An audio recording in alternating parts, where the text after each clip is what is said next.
Aceh, dulu hingga sekarang masih menjadi boneka. Sayang jika kita menelusuri sejarahnya, Aceh dimanfaatkan, bahkan yang sadisnya Aceh selalu dipermainkan dengan cara diadu domba. Aceh tidak lepas dari perang saudara.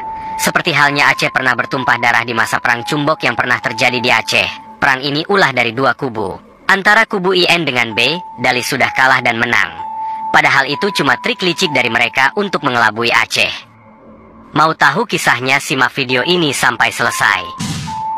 Revolusi Desember tahun 1945 adalah perang saudara yang terjadi di Aceh antara pihak Ulu Balang dan pendukungnya dengan PUSA, Persatuan Ulama Seluruh Aceh, dan pendukungnya. Dalam sejarah Aceh inilah kali pertama orang Aceh membunuh orang Aceh.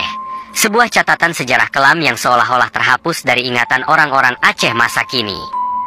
Mohon untuk disimak dan dipahami, biar kita paham trik dari mereka jangan sampai terulang kembali di Aceh. Dulu dinamakan dengan PUSA, Persatuan Ulama Seluruh Aceh, dengan Ulu Balang. Coba Anda bayangkan sekarang dengan dulu sama tidak? Jawabannya, sama, cuma beda nama. Bagi kita rakyat Aceh jangan lagi termakan dengan isu mereka tempo dulu yang akan diulang. Pasti akan diulang. Coba Anda perhatikan politik di Aceh hari ini dengan penuh kesandara kalian masing-masing, sama atau tidak? Baiklah, sekarang kita langsung saja ke uraiannya. Apa itu Perang Cumbok? Perang Cumbok sebuah revolusi sosial di Aceh yang terjadi pada tahun 1946 hingga tahun 1947. Sangat singkat, namun senyap ratusan ribu rakyat Aceh terbunuh oleh orang Aceh sendiri, korban dari politik IN dengan B. Di kejadian tersebut tentu banyak sekali kisah-kisah menyakitkan yang teramat pedih. Pemerintah Republik Indonesia Daerah Aceh pada tahun 1948 atau sesudahnya merasa perlu mengeluarkan sebuah buku buklet yang menceritakan kejadian tersebut dengan judul Revolusi Desember 45 di Aceh atau Pembasmian Pengkhianat Tanah Air, yang dapat diunduh di Revolusi Desember 45 di Aceh. Berikut resensi buku tersebut yang disusun oleh penulis. Mohon disimak sampai selesai. Sebelum Belanda menyerang Kesultanan Aceh, terlebih dahulu membuat perhubungan rahasia dengan Ulu Balang dan berjanji kepada mereka akan diakui sebagai raja turun-temurun di daerahnya. Ketika Sultan bersama Panglima Polem, Tunku Cik Ditiro mati-matian berperang melawan Belanda. Kaum Perjanjian menandatangani Korte Verklaring yang berisi pengakuan kedaulatan Belanda atas Aceh yang terdiri dari 6 pasal. Pengakuan terhadap bendera Belanda dan tidak membantu pejuang Aceh pada tahun 1898 diperbarui dengan Korte Aceh Verklaring, dengan tambahan musuh Belanda adalah musuh Ulu Balang. Lalu diperbarui lagi dengan nama I Uniform Model Korte Verklaring, yang dalam perjanjian tersebut Belanda mengakui para pengkhianat sebagai raja Forst di daerahnya, dan pada tahun 1915 dan seterusnya ditukar dengan kalimat Zelfbestuurder. Ketika Belanda memenangkan perang, para pengkhianat ini semakin merajalela dan menindas rakyat karena mereka berbuat sekehendaknya dengan tidak mengindahkan hukum. Buku Revolusi Desember 45 di Aceh atau Pembasmian Pengkhianat Tanah Air dikeluarkan oleh pemerintah RI daerah Aceh tahun 1948. Ketika Perang Pasifik pecahnya, rakyat memberontak kepada Belanda sampai saat paling akhir mereka tetap berdiri di pihak Belanda.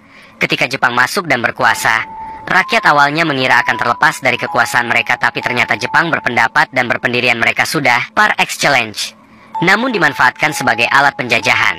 Ketika Jepang menyerah tanpa syarat pada Sekutu pada tahun 1945, dan sampai berita proklamasi kemerdekaan Republik Indonesia ke Aceh, terjadi pertentangan antara rakyat dan pemimpin rakyat yang menyambut gembira dan menyusun barisan untuk mempertahankan kemerdekaan, tetapi pihak Ulu Balang menyusun tenaganya untuk menyambut kembali penjajah Belanda. Coba kita ulang sekali lagi poin ini, mohon untuk disimak. Ketika Jepang menyerah tanpa syarat pada Sekutu pada tahun 1945, dan sampai berita proklamasi kemerdekaan Republik Indonesia ke Aceh, terjadi pertentangan antara rakyat dan pemimpin rakyat yang menyambut gembira dan menyusun barisan untuk mempertahankan kemerdekaan, tetapi pihak Ulu Balang menyusun tenaganya untuk menyambut kembali penjajah Belanda. Dari sini kita bisa menilai bahwa semua itu ide dari B untuk IN merdeka Aceh milik mereka. Satu-satunya cara untuk mengalahkan Aceh dengan cara mengadu domba mereka dengan kaum Ulu Balang dengan pihak ulama. Sayang Ulu Balang dengan pihak ulama kala itu termakan isu tersebut hingga akhirnya CIN dengan B berhasil menguasai Aceh. Lanjut, pertentangan politik ini akhirnya pecah dan pada bukan Desember 1945 terjadilah revolusi sosial yang awalnya terjadi di daerah Pidi kemudian menyebar ke seluruh Aceh, antara lain Aceh Utara, Aceh Timur, Aceh Besar dan Aceh Barat, sehingga dengan demikian rezim lama telah ditumbuhkan seluruhnya. Dan sejarah perang saudara di Aceh sebagai bahan renungan. Di sini kita rakyat Aceh khususnya, jangan lagi terulang hal ini di Aceh. Jangan sampai terjadi perang saudara lagi di Aceh. Karena kita bisa belajar dari sejarah terdahulu, seperti salah satu pengalaman perang saudara pada masa Perang Cumbok, di mana perang yang sangat menggetarkan, tragedi penuh amarah dan melukiskan kebencian yang mungkin tidak dapat dirangkum secara utuh oleh buku kecil ini. Sebuah sejarah kelam di Aceh yang sampai hari ini masih terasa dalam sakitnya. Mungkin buku ini tidak mampu memberikan jawaban yang akhir tentang kejadian di hari-hari itu.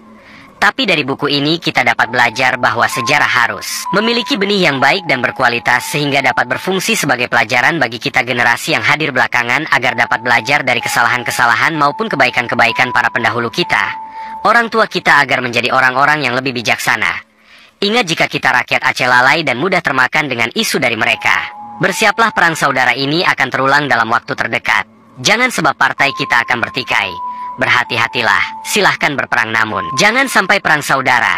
Karena perang saudara adalah keinginan dari pihak IN dengan B untuk Aceh. Salah satu cara mengalahkan Aceh ya, dengan cara adu mereka dengan saudaranya. Kalau bukan dengan cara itu, jangan harap Aceh kalah. Begitu juga sebaliknya, jika Aceh ingin merdeka atau menang, jangan makan isu perang saudara, jaga amarah.